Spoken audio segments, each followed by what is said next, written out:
Hello everyone, welcome you all in my YouTube channel unique aviation.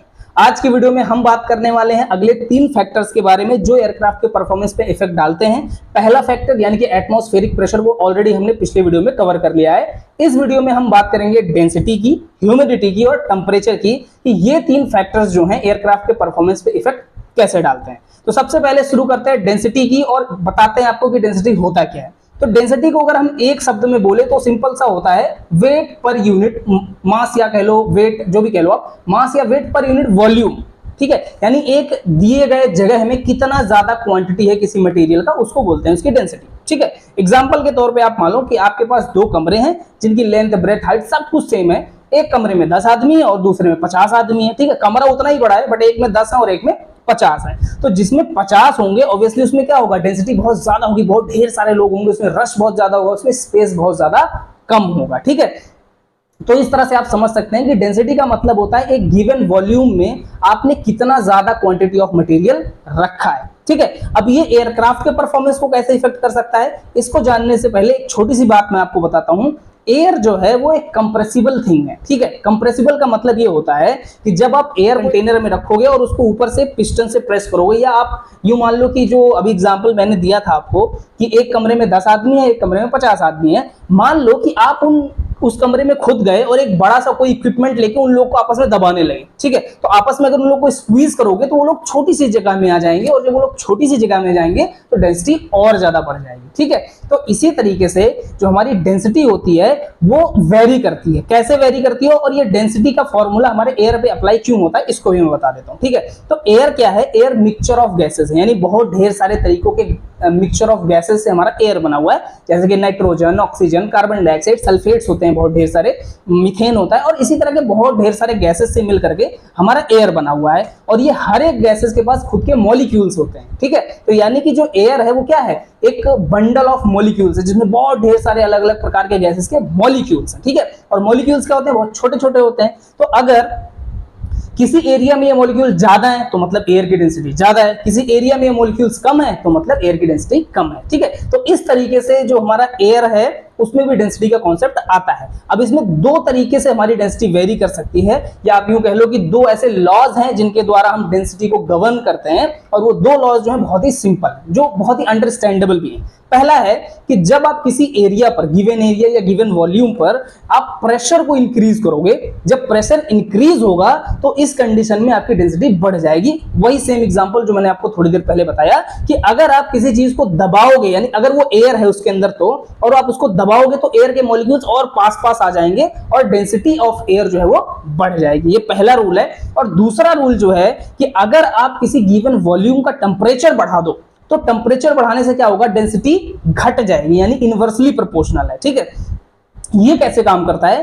तो आपने chemistry में, physics में हर जगह पढ़ा होगा कि जब कभी भी गैसेस को हम टेम्परेचर देते हैं ना, तो उसके जो मॉलिक्यूल्स होते हैं वो बहुत तेजी से भागने लगते हैं, रैंडम मौसम में इधर उधर भागने लगते हैं, यानी वो एक साथ नहीं रह पाते, वो दूर दूर भागने लगते हैं। तो मैंने अभी आपको थोड़ी देर पहले बताया कि डेंसिटी का मीनिंग ये क्या है, जितनी ज्यादा क्लोज चीजें होंगी डेंसिटी उतनी ज्यादा होगी, और आपने टेम्परेचर दिया और वो लोग दूर भागने लगे मतलब डेंसिटी कम होने लगी। ठीक है, तो ये हमारे एयरक्राफ्ट को कैसे इफेक्ट करता है ये मैं आपको बताता हूं। देखो, मैंने अभी क्या बताया आपको कि जब किसी एरिया पर प्रेशर ज्यादा होता है तो उसकी डेंसिटी ज्यादा हो जाती है, यानी अगर आपने ज्यादा प्रेशर लगाया तो डेंसिटी भी, लोग बहुत नजदीक नजदीक आ जाएंगे ना, मॉलिक्यूल्स जो हैं, तो डेंसिटी बढ़ जाएगी।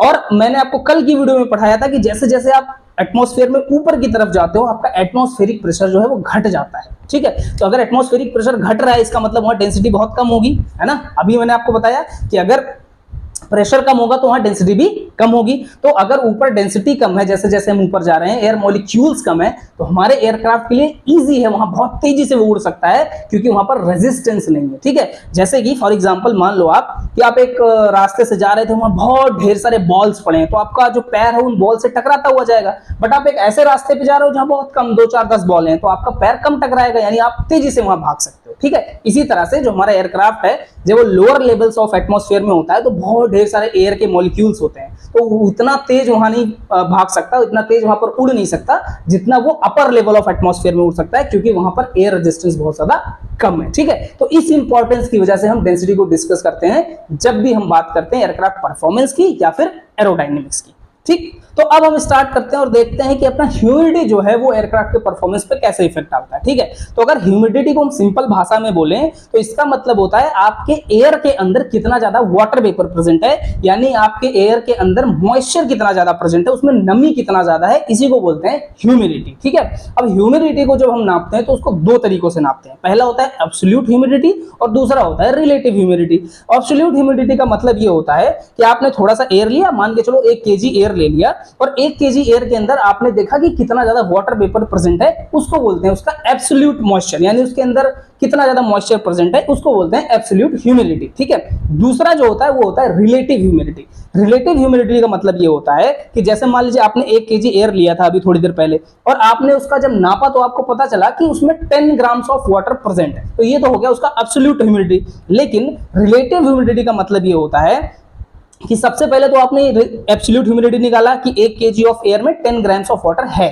ठीक है, फिर आपको यह पता करना पड़ेगा कि गिवन जिस भी आप टेम्परेचर और प्रेशर में उस एयर को लिए हुए हैं, उस टेम्परेचर और प्रेशर पर वो उतना एयर 1 केजी एयर कितना ज्यादा, मतलब मैक्सिमम टू मैक्सिमम कितना वाटर वेपर होल्ड कर सकता है। ठीक है, मान लो आपने कैलकुलेट किया और वो निकल करके आया कितना 100 ग्राम्स, यानी मैक्सिमम जो वाटर वेपर वो होल्ड कर सकता था वो 100 ग्राम्स है, और आपने देखा है कि उसके अंदर 10 ही ग्राम है, तो इसको परसेंटेज में कैलकुलेट कर लीजिए, यानी कि 10% जो आया ये उसका रिलेटिव ह्यूमिडिटी है। इसका मतलब ये हुआ, अगर हम सिंपल भाषा में समझें तो इसका मतलब ये हुआ कि 10% अपने जो मैक्सिमम कैपेसिटी का 10% ही वाटर वेपर वो होल्ड कर रहा है, इसको बोलते हैं उसकी रिलेटिव ह्यूमिडिटी। ठीक है, तो अभी इन सब चीजों का हमारे एयरक्राफ्ट के परफॉर्मेंस से क्या लेना देना है? लेना देना बिल्कुल है। ठीक है, अभी थोड़ी देर पहले मैंने आपको पढ़ाया है कि अगर टेम्परेचर कम होता है तो डेंसिटी बढ़ जाती है, और अगर टेम्परेचर ज्यादा होता है तो डेंसिटी कम हो जाती है। तो जब भी कभी कोल्ड डेज होते हैं, यानी कि जो ड्राई डेज होते हैं, कोल्ड का हो या ड्राई का हो एक ही बात है,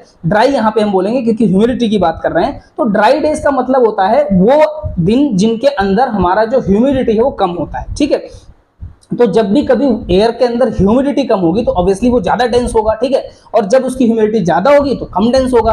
तो इसीलिए जब कभी भी एयर में जो अपनी ह्यूमिडिटी है वो कम होती है तो एब्सोल्यूट एयर होता है, मतलब बहुत ढेर सारा एयर की क्वांटिटी होती है। ठीक है, लेकिन जब वार्म डेज होते हैं, यानी कि ऐसे दिन जो गर्मी वाले दिन होते हैं, जो उमस भरे दिन होते हैं ना आपके, तो उसमें क्या होता है, वाटर वेपर की प्रेजेंस ज्यादा होती है। तो जब कभी हमारा एयरक्राफ्ट टेक ऑफ करता है तो कोल्ड डेज में क्योंकि ज्यादा एयर है तो वो जल्दी टेक ऑफ कर जाता है, उसको शॉर्टर रनवे की जरूरत होती है। लेकिन जब हमारा ह्यूमिड डेज होते हैं, यानी जिनके अंदर वाटर वेपर ज्यादा प्रेजेंट होते हैं और एयर की मात्रा कम हो जाती है, तब हमारे एरोप्लेन को टेक ऑफ करने के लिए ज्यादा बड़ा रनवे की जरूरत पड़ती है। ठीक है, तो ये कॉन्सेप्ट होता है जब हम बात करते हैं ह्यूमिडिटी की, और ये भी एयरक्राफ्ट के परफॉर्मेंस पे इफेक्ट डालता है। और अब हम बात करते हैं अपने अगले फैक्टर की, जो है कि टेम्परेचर। ठीक है, अब टेम्परेचर भी बहुत ज्यादा इंपॉर्टेंट है और इसके बारे में जानना भी बहुत जरूरी है। सबसे पहले मैं आपको बताता हूं टेम्परेचर होता क्या है। तो टेम्परेचर का मतलब होता है डिग्री ऑफ हॉटनेस या फिर कोल्डनेस। ठीक है, यानी आप किसी जगह पर जाओ और अगर आपको ठंडी लग रही है तो इसका मतलब वहां ठंडा है, वहां टेम्परेचर कम है।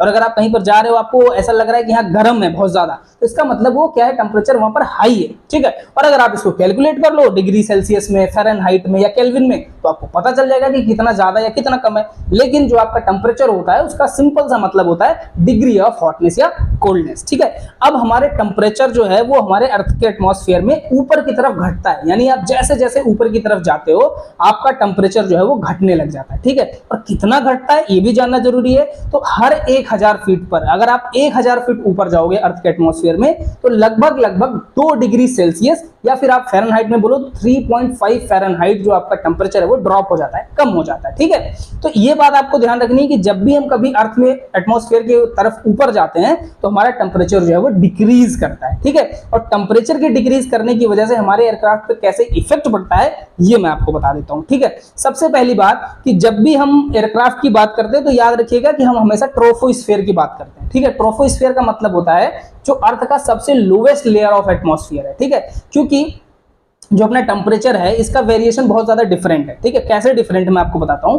जब आप सबसे अंदर की तरफ यानी सबसे ज्यादा करीब होते हैं एयरक्राफ्ट के अर्थ के, यानी आप मान के चलो ऑन एन एवरेज 38,000 फीट के आसपास होते हैं पूरे अर्थ के, एवरेज में बोल रहा हूं क्योंकि अर्थ जो है पूरा गोल नहीं है। ठीक है, तो ऑन एन एवरेज 38,000 फीट के आसपास अगर आप रहते हैं तो आपका टेम्परेचर जो है इनवर्सली जाता है, यानी कि जैसे जैसे आप ऊपर बढ़ते हैं टेम्परेचर घटता है, फिर ये उसके बाद थोड़ा सा कांस्टेंट हो जाता है, फिर उसके बाद ये स्ट्रेटोस्फीयर में आता है जहां आपका ओजोन लेयर प्रेजेंट है जो हमें अल्ट्रावायलेट रेज से बचाता है।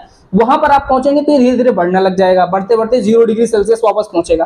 फिर उसके ऊपर आप और जाओगे तो उसके ऊपर मेसोस्फीयर है, वहां पर ये बढ़ने लगता है। तो ये टेम्परेचर का खेला है ना, ये थोड़ा घटता बढ़ता है, लेकिन हम अपने लिए कंसीडर यही करेंगे कि टेम्परेचर घटता है, क्योंकि जो मैक्सिमम फ्लाइट्स है ना, 99% जो फ्लाइट है हमारी, जो सिविल एविएशन की फ्लाइट्स हैं, वो आपने यहीं पर ट्रोपोस्फीयर में ही फ्लाई करते हैं। ठीक है, तो इस बात को ध्यान रखना बहुत जरूरी है। और टेम्परेचर की वजह से, जैसे मान लीजिए आप किसी जगह से टेक ऑफ कर रहे हैं या लैंडिंग कर रहे हैं जहां टेम्परेचर बहुत ज्यादा कम है, तो वहां पर आइसिंग की प्रॉब्लम आती है। ठीक है, यानी आपके एयरक्राफ्ट के ऊपर बहुत सारे बर्फ जम सकते हैं, आपके विंग्स के ऊपर बर्फ जम जाएंगे, तो आपका एयरक्राफ्ट प्रॉपर लिफ्ट ऑफ नहीं हो पाएगा, आपके जो कंट्रोल्स हैं वो जैम हो सकते हैं, और इस तरह की बहुत ढेर सारी प्रॉब्लम्स आ सकती हैं। इसलिए टेम्परेचर को कंसिडर करना बहुत ज्यादा जरूरी है, और टेम्परेचर को जानना भी बहुत ज्यादा जरूरी है। तो सारे फैक्टर्स को डिस्कस करने के बाद हमने देखा कि चाहे तो एटमॉस्फेरिक प्रेशर हो, या डेंसिटी हो, ह्यूमिडिटी हो, या टेम्परेचर हो, ये सारे के सारे ही हमारे अल्टीट्यूड के साथ वेरी करते हैं। ठीक है, अगर ये कंटिन्यूअस वेरी करते हैं तो इसका मतलब ये है कि हमें जब अगर कोई थ्योरेटिकल कैलकुलेशंस करने हैं, यानी क्योंकि हम जानते हैं ना, जब हम डिजाइनिंग की बात करते हैं एयरक्राफ्ट में, तो उसमें बहुत हाई लेवल का एरोडायनेमिक्स यूज होता है, जिसमें बहुत ढेर सारे कैलकुलस यूज होते हैं। ठीक है, तो आप कौन सा जो है वो स्टैंडर्ड मान के यूज करोगे, यानी आपने देखा कि टेम्परेचर वेरी करता है, डेंसिटी वेरी कर सकती है, प्रेशर वेरी कर सकता है, तो ऐसे केस में आपको कोई स्टैंडर्ड वैल्यू पता होनी चाहिए, राइट। जैसे मैंने आपको जो एटमॉस्फेरिक प्रेशर पढ़ाया था, तो उस टाइम पे मैंने आपको बताया था कि 14.7 psi मीन सी लेवल पर फिक्स कर दिया गया है कि यही जो है वो अपना एटमॉस्फेरिक प्रेशर होगा। इसी तरह से जो टेम्परेचर है वो 15 डिग्री सेल्सियस फिक्स कर दिया गया है। इसी को बोलते हैं इंटरनेशनल स्टैंडर्ड एटमॉस्फेयर, ISA। इसको इकाऊ आप बोल लो, ISO बोल लो, या जितनी भी डिफरेंट टाइप की आपकी एविएशन अथॉरिटीज हैं, सबने इसको अप्रूव कर रखा है, जिसमें हर एक लेवल पे, ना कि सिर्फ सी लेवल पे, कि सी लेवल पर आपका एटमॉस्फेरिक प्रेशर कितना होगा, डेंसिटी कितना होगा, टेम्परेचर कितना होगा, ह्यूमिडिटी कितना हो सकता है, ये चीजें एक फिक्स कर दी गई हैं कि हो कुछ भी, बट आप कैलकुलेशंस के लिए इन्हीं वैल्यूज को यूज करोगे, ना कि सिर्फ सी लेवल पे, बल्कि थाउजेंड्स ऑफ फीट, लाइक 1000 पे कितना होगा, 2000 फीट पे कितना होगा, 3000 पे कितना होगा, इस तरह से भी इसको डिवाइड कर दिया गया है ताकि कैलकुलेशंस करते टाइम आसानी हो सके। ठीक है, तो ये रहा हमारा आज का पूरा एक्सप्लेनेशन। अगली बातें हम अपने नेक्स्ट वीडियो में करेंगे। तब तक के लिए अगर आपको ये वीडियो पसंद आई हो तो प्लीज लाइक करिए, शेयर करिए, सब्सक्राइब करिए, सभी तक पहुंचाइए ताकि सभी लोग इसका बेनिफिट ले सकें। Thank you.